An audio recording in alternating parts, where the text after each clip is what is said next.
Hey, welcome to A Foreigner in the Philippines. Just going to take a walk around and look at some of the stuff that we've been doing lately. We've, well, what have we done? We've made a new patch here for our bus. We've got somebody coming up on Saturday and he's going to fit a new pump, which is what we were lacking. So at some point we have to put a retaining wall in here to stop the rain bringing mud down into this nice clean concrete.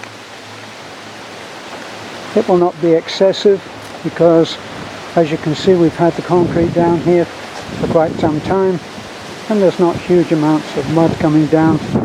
It's just not going to happen.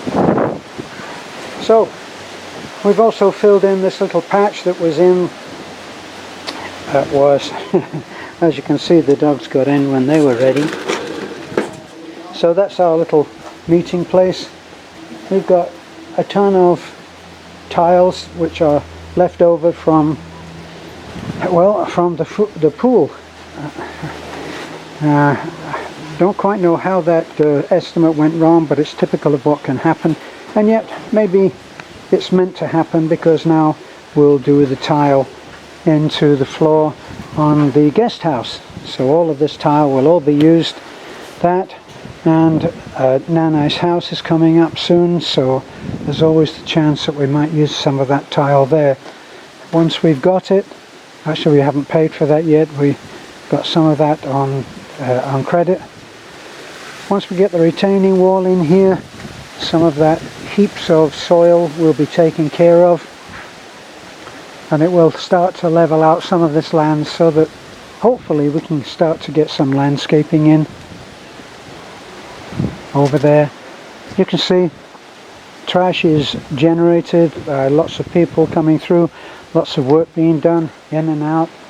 All that is all waiting. We finally found a mechanic that will come in and fix up on our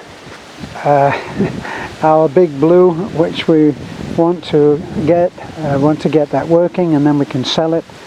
And then probably what we're looking at is using the blue, this blue now, the blue bus, and use that for our mission work, taking kids here and there and other people, perhaps going to prayer meetings, stuff like that, where we need to be able to transport people safely and in the dry. So all of this earth has come out of that place, but we will find a place for this. It will begin to level out the land, and no doubt we will end up concreting this in the center. And one thing I've learned on concreting paths like this, and it is a learning process, is that when you go around, when you do the bend, hello there, how are you, sir? There's the old man, and he seems quite amicable. There you are, baby. Are you? You're very proud. You're a wonderful looking guy. How handsome. Look at those markings. I love that goat. Yes, sir. Yes, as I was saying, when you go around a bend like this, we are discovering even now this bend will not accommodate the longer wheelbase on our bus. So this part here that I'm treading now is going to have to be concreted in. So there has to be a swell when you get to a bend like this. Wow, there's a load of wind today. Now what I'm using today is the directional camera that our friend Kerry brought for us. Kerry was our Australian visitor who came with Chris and with Stephen, who was in the wheelchair. So that's where we're working now. You can see the red. Of course we can't bring the red up now because we have to walk this part. Now this gives you an idea that even though there is a great deal of water coming down, and this eventually, when finance will permit, maybe next year, this will have a retaining wall. It doesn't wash out as much as you might think. one of our subscribers said, absolute written in stone fact, the mud will wash down and cover the concrete. Well, this has been down quite a while and it's not washed with concrete, and we haven't been down here brushing it every day. There's a little collapse, as you can see, but that can be handled fairly easily, and nothing is without maintenance. So now we're approaching the bridge, and for the first time in quite a while you can actually see what a nice job we did of the bridge. This is my pride and joy. I love this. You see, now we actually did a bridge that would take a 3-ton truck. That's my belief. I think it probably would take a 5-ton truck, but that's another thing. Now the problem here was that the rain coming down from where you can see the red and the cement mixer, right from about there, the water comes down and it's been going down the center. It's been going down the center, and because of that it's been washing a ton of stuff onto our bridge, which is why it always looked like a mess. Now our plan now is to get a concrete, not a deep heavy supporting concrete, but we're going to cement this so that there is a drainage that will take water on the right, and the water will come down and then it will be fed out, and we're going to divert it along here. Let me put this stick in. We're going to divert it along there, from here say, and we'll divert it so that it goes out through here. Now that's quite a bit of water that comes down there, so it's going to have probably some kind of small block retaining wall that's built there. Now this does start to come down, but still not excessively. This has all been taken out some time ago. Oops, what am I doing? I'm treading on new concrete, walking around as if I know the place. So we'll take off drainage on here, on the side, the water. We're going to make sure that it drains off to the right, and then the road will not be washed away, and it won't. Coming here and going down. And that gives you an idea there of the bridge. A lot of you guys who came into our site and our channel late will not know about this bridge. This used to be pretty hairy when there was a great deal of water coming down from the hills, from the rice fields. It all comes down into this, and what we had originally built by Rado was more like a ford.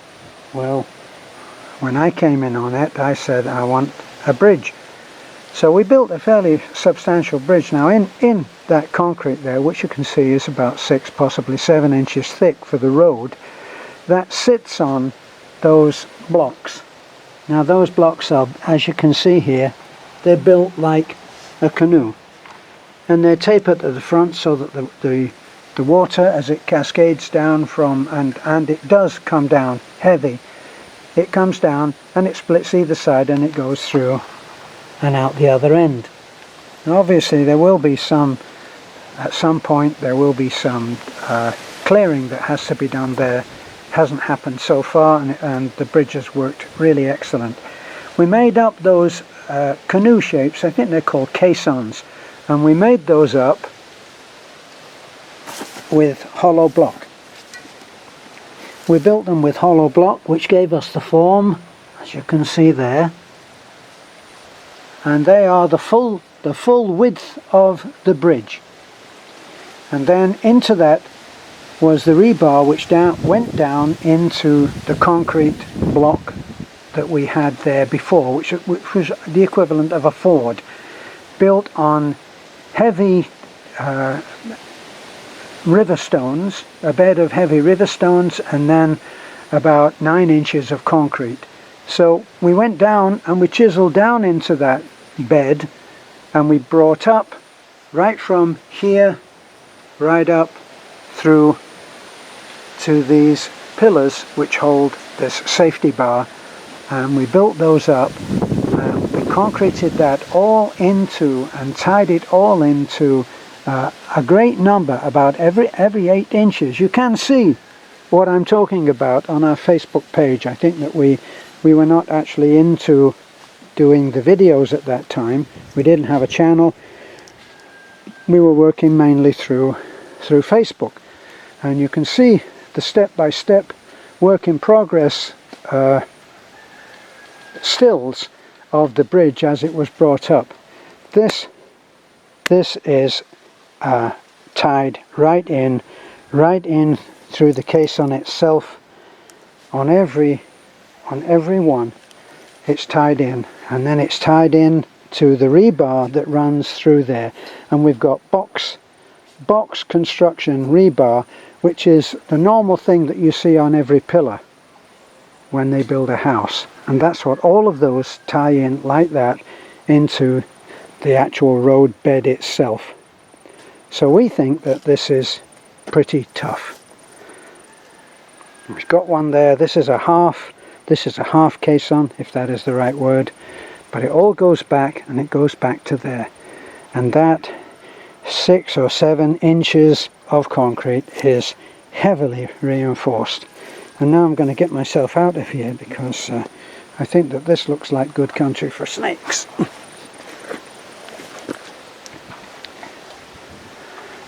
Now when this looks like you couldn't possibly get any water through there, but this gets swept away, and it goes down there along its merry way as a creek. And when the water comes down, it comes down from all of those terraces, and it storms down here in an absolute torrent of water. Tons of water comes through and under this bridge when the real heavy rains come. So you can see that we've gauged this so that if there is some slight wash of mud on there, what it will do is it will allow us good traction. And this is actually much steeper than you might think. I don't know why the camera doesn't pick up just how steep these gradients are between here. This is Julio's house there, and I don't know why it just doesn't somehow it doesn't pick up how steep it is. But if you think that we are maybe three truck lengths away from the truck, not even, maybe 3, and already the wheels are at my face level, and I'm 5'9", 5'8" or 5'9". Maybe I'm shrunken old man going back to 5'8". And we'd hoped that that was going to be made into a turnaround, but for some reason we never actually got the grader driver to do that. Now, if you look, and I'm just turning now, taking this from where the little red is,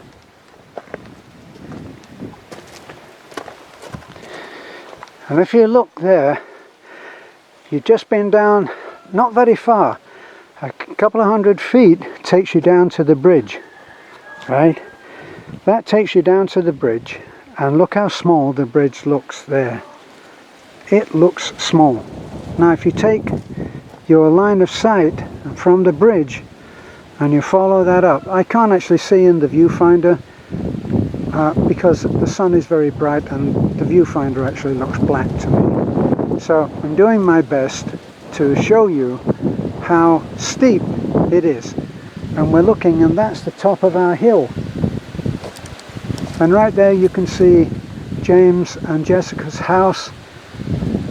And even James and Jessica's house is only part of the way up the hill. So it gives you an idea just how steep that walk is. And I'm going to go back and I'm going to do that walk. And here we are with the road. So what we're thinking is that we will need to come probably to here. And I'm very sad to be saying that, because all of this is coming out of my pension. which means I'm broke again this month, damn it. Actually, we're not broke, we live very modestly, so being broke is not something that we have to suffer, because I don't actually need very much. So here we are, we're up to about 4 to 6 inches on that road. My own feeling, with my limited experience in, actually I worked as a building contractor in the UK, and I made a good living, and I had a good business at one time. Then the proverbial SHIT hit the fan again, and the whole country went into kind of an economic collapse.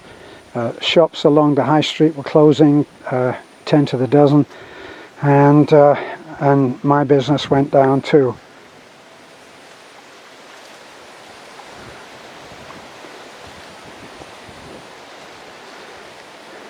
But I know that this will be a good addition to our house and our living and our compound.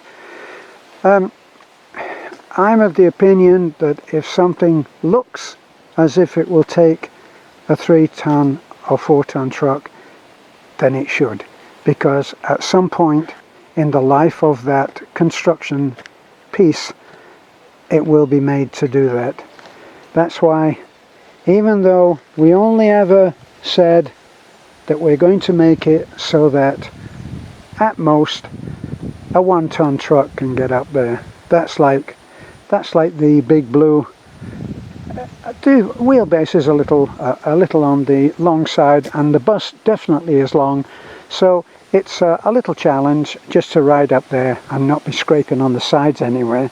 Now that we've got that concreted in the middle, all of this here, which was concreted as an afterthought, very frustrated afterthought, because it was so easy. As the road bends around, as I said, it should widen. That's the way that it should. If you're trying to keep it as narrow as possible, then it has to widen at these selected curving sections, and then you can get back to trying to save money. Personally, I always found that every time that I tried to save money, like I did with this, we said instead of doing the entire path as a road, it would save a lot of money if we just did it 2 ribbons of concrete. Yes, it was a nice idea, but we ended up coming back concreting this strip in. And so we don't have any problem with this, even with the bus, which is an extended chassis. There's an extension in there of, I think, maybe even 2 or 3 feet. Maybe not quite as much as that. That was just a guess. But if you look now from the bridge, just trying to make a guess of how high that house is that we're now going to climb up to, it'll give you an idea. Now, it's not like I'm Superman or anything, but I'm pretty fit and I love walking. So when I say that we'll see how high that is, you just saw James. You can actually see peek under there, under that coconut tree there, under the branches, and you can even see the red of the house. If you zoom in on you guys with great equipment, you'll be able to zoom in on the house, and then past it you'll see a patch of red, which is our house. And if you look up there, and then I'll bring the camera down, right down to here, that's quite a hill. So I'm going to actually power walk it, and you'll see how puffed out I am at the end of it. Now in this, if you know about walking uphill, if you get to the point where your ankle cannot bend enough to accommodate the slope that you're walking up, you'll end up having to walk on tiptoe. as if on tiptoe. Now this is very good exercise to walk on tiptoe. But if you look now, maybe, what are we looking at? Maybe 60 feet? 50, 60 feet. And it's already, the difference between me and that is it's above my head. So it's already gone up probably about 10 feet in 100, less than 100. You guys who are good on maths will work out what the formula is. But you can see now that we're coming in. There's Timio walking down. I think it's Timio. Such is my eyesight. Hey Timio. Okay, looks better. I like it thicker. It's better. And I'm going to get some more cement. Okay. What about gravel? More? Two cubics? Three? Why don't you ever give me any good news? Okay, I'll talk to you later. See, I just spent more of my pension and there isn't any more to spend. Right now, look. Everything that you can see is sloping from my feet to above my head.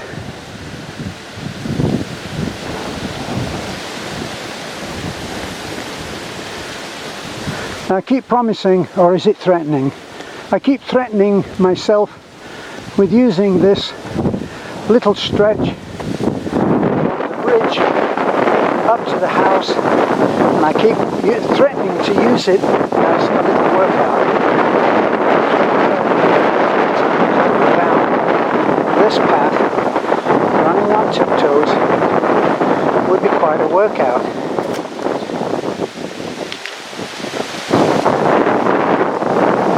So here we are.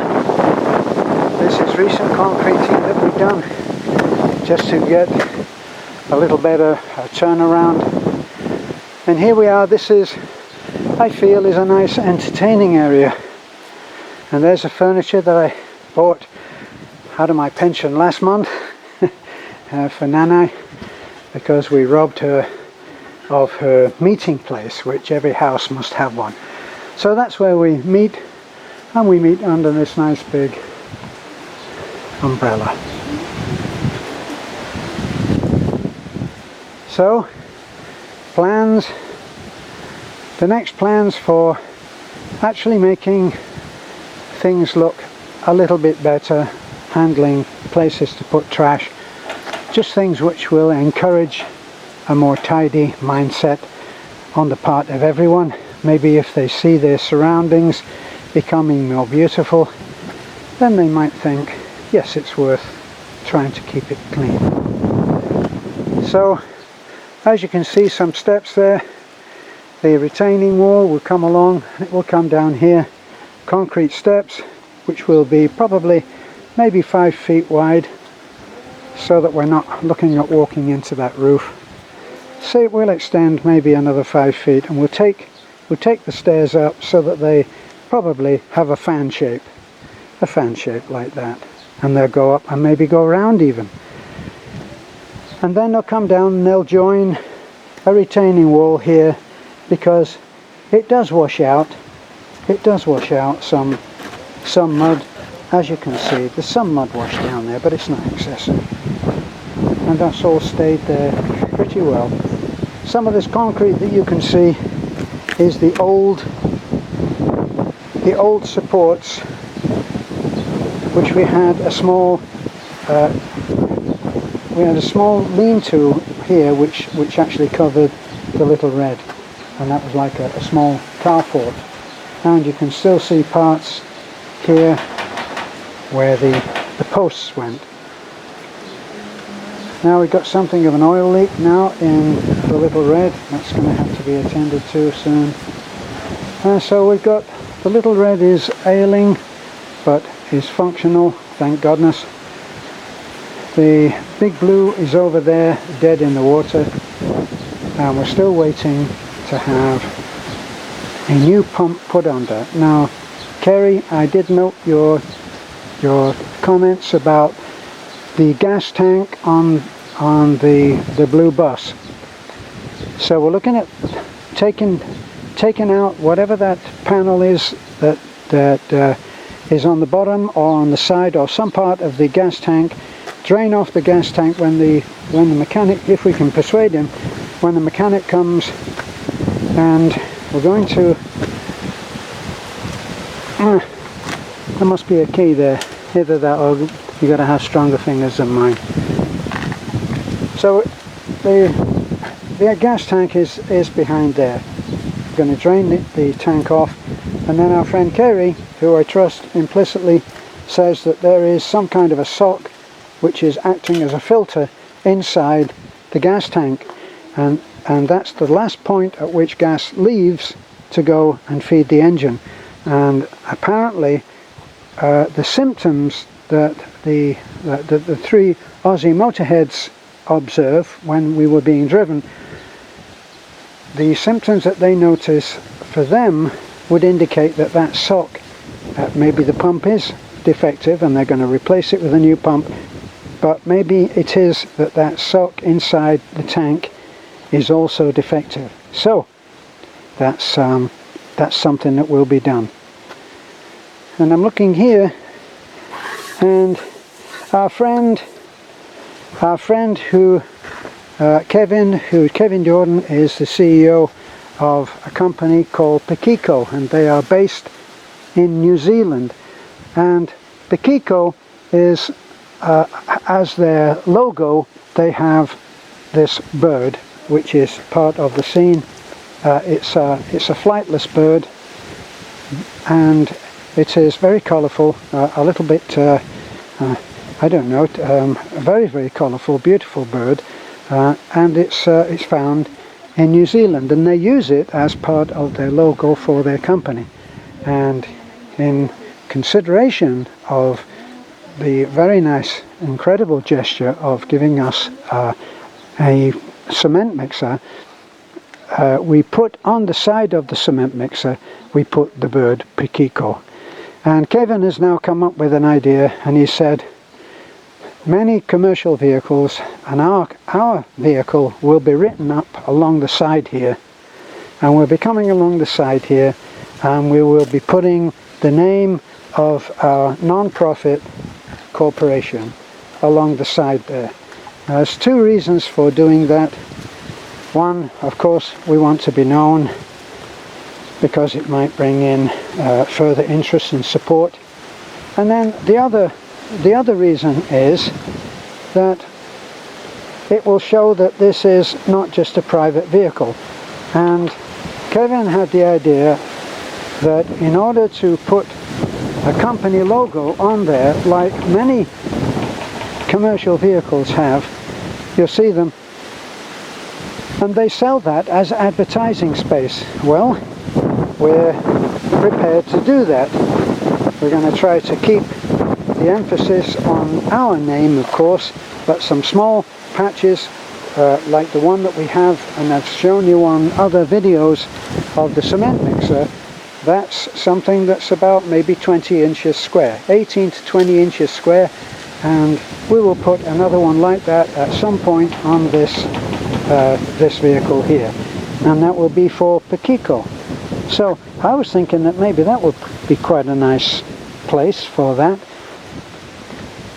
We'll see what happens. Now, I have to confess that I've been very lazy in one respect. We received a gift that was to buy a imprint of a name into the concrete in this area here, in this area, big area here. Now, if I remember rightly, two people actually paid for that privilege, for that pleasure. It helped us in paying for this expanse of concrete, and it would be an acknowledgement of those two people who are also very, very, very big supporters of our efforts out here to help those less fortunate people. One is Model, a treasured friend, and Tracy, our Australian adventurer. and they both paid to have their name imprinted, hacked out, and I'm going to work on a design that makes it so that it's worth having it done, and we'll find a nice place for it to go. And that, I haven't forgotten that, and I'd be meaning to actually get in touch with Model and get in touch with Tracy and asking them to remind me of what they wanted to have written. I just want to make sure, so I don't want to go and do the wrong thing, or an incomplete thing, or a thing that's too much. So Model, please remind me what I promised that I would do on that, and then I will get down hammer and chisel and I'll do something, and enjoy doing it too as a piece of art. And Tracy, you the same. And if anybody else out there who is suffering from my lack of good memory, if you paid to have that, then get in touch with me and tell me again what it was that you wanted us to write. So this has been our little walk around. As you can see, the dogs are completely exhausted by this tremendously stressful life here. I did see Poggy, and now Poggy has disappeared. So there we are. There's Basha, and here's the ever-wagging tail, ever-wagging body of our beautiful Snow. Look at this. You're always licking. Don't lick. Whoops. See what you did now? You pushed me over. Get out of it. So there's Warrior. Warrior is recovering from his wounds. And there's Poppy. I never know what this dog's name is. So we should be looking for Poggy. If only you could talk, you'd tell me where Poggy is. Poggy will be somewhere. Miney. Can't say I know where Miney is. But certainly Poggy is not here. So the other thing, I'm guessing that Kerry will be listening to this. Give me some advice please on what kind of welding equipment. I should get some arc welding equipment so that I can make up some fence work for this pool. And I'm sure that you know exactly what I should get. So let me know. Alright, so it's back to, well, there's the Carabao. The Carabao is very sad because she lost her calf. Her calf went down and drank from water in the rice fields, which had